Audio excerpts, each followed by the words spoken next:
Today is Guru Nima, and so today is everything about the Guru. And so I think when we grow up, here, especially in the West, like Europe or I think also Japan, then a Guru, I think, is not such a common thing. It's more about individuality, it's more about how we do ourselves things, we do things how we want to do it. But somehow when we also get older, then we realize somehow that we don't really have a clue, about life and about how to do things.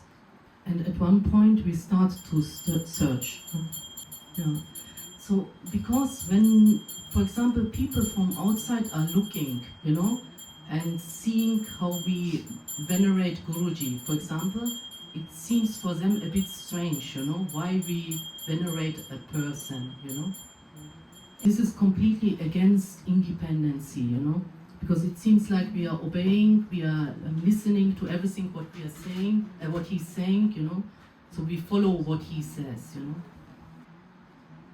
We had like 1 month ago Guruji's birthday, and I was in Osaka temple and I talked a bit about the reason why the Guru came on earth. So I made the comparison with Krishna, why Krishna came on earth. Because in the Srimad Bhagavatam it's explained very nicely. So it starts like that the Mother Earth is suffering. So she's like in the form of the cow, like in India the cow is venerated as a divine mother. So she goes to Brahma and Shiva and asks for help. Yeah. So they go all together also with the demigods, they go to Narayan, to the Milky Ocean. So they go there and he's like with closed eyes and he's not responding. So they start to chant the Purusha Suktam, it's like the veneration of Vishnu. So Brahma get from Narayan inside his heart the information.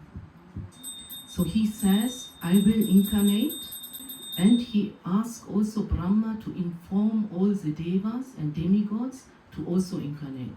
So this is how Krishna came on earth. So it's always when there's like the world is going like downhill, people are going more and more into material things, and more and more like bad people are appearing.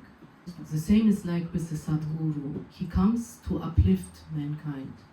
So Guruji also explained like this, like when the Sadguru incarnate, it's like the soul from each person is rejoicing. The thing is, we are in the world so much engaged with the outside that we don't listen to the soul. So the soul is somehow, we forget about that we have the soul inside of us. So when the Sadguru comes, it's like the soul rejoices because he knows, maybe the human or the people start to realize the soul. And when we listen now, Guruji, we have now in Springen in Germany Jasna festival, and when we listen to Guruji's satsang, he says the following, I will say. Yeah. He says always, people when they wake up, they look the news, they look on their phone, so they are immediately distracted outside. And usually this information are negative. Yeah.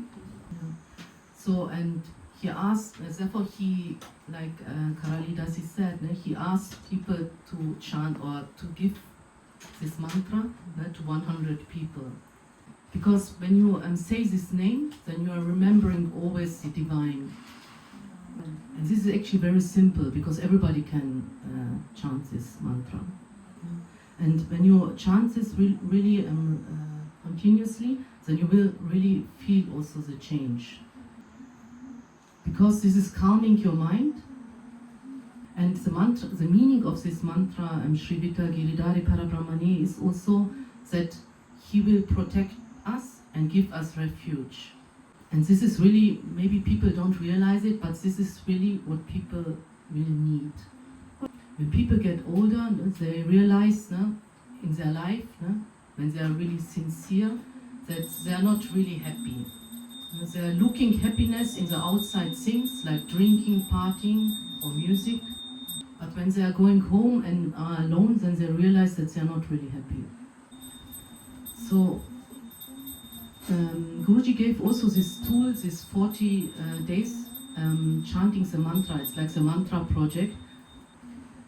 So yeah, it's like 40 days I said already, and you start like with 5 minutes, and then slowly you get you do it longer, and then at one point you realize you really want to do it every day. This is something what Guruji really asked us to do it really daily. And when I was thinking today about what to talk and what is like really the meaning of Guruji in our life, and I was thinking this is actually the love that we have, or that he somehow put inside of us or bring it out of us, you know, the love that we have towards him, but it's actually also towards ourselves and towards everybody. Because this is actually the thing, you know, that we realize our soul, or he helps us to realize that we are divine, you know, and it's actually this love. And the thing is, if we are realizing it in ourselves, then at one point we are also able to realize that everybody is the same like us. Because somehow, in the world it's always like that, that we are fighting and don't like each other or like some people. So this goes then beyond, you know, if we look like that.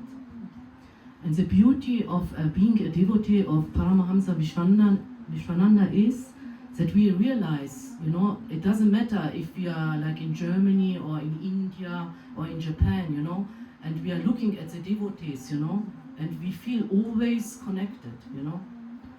Yeah, and this is somehow the main thing what I can say about why we follow a guru. That he awakes this love inside of us, and that we are at one point also able to see this love in everybody, and that the proof is that it's really like that, it's the devotees, you know.